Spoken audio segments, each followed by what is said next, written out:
Բանակում զինվորների կենցաղային պայմանները լավացնելու մասին Հայկ Սարգսյանի առաջարկները նույնպես մերժել են թիմակիցները։ ԿՊԱ-ական падգամավորը մի քանի սկանդալային մանրամասներ է հրապարակել այդ քննարկումներից։ 2 տարի խնդրում եմ պաշտպանության նախարարին։ Ասում եմ բանակում շաբաթը մեկ է զորքը լողանում։ Հնարավորություն ստեղծենք თუ ամեն օր լողանա։ Ինչի՞ց է խնդիրը ծագի։ 24 թվականի падգամավորներից մեկը փակ մեր հանդիպման ժամանակ հարց տվեց թոքաբորբով զոհ ենք ունեցել։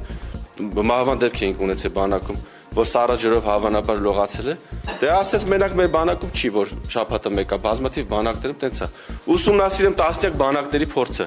Բազմաթիվ երկրներում զինվորները ամեն օր լողանում են։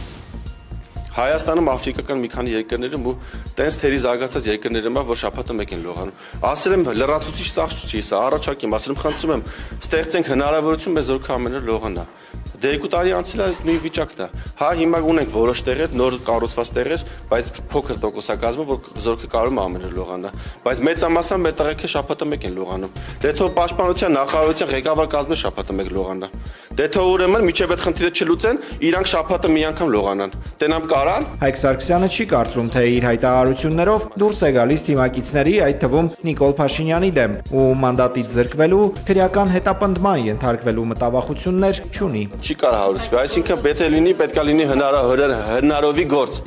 Իսկ մեր պետությունում հեղափոխությունից հետո չի կարող։ Ես ամեն դեպքում հույս ունեմ, որ նման բան չի կարող լինի։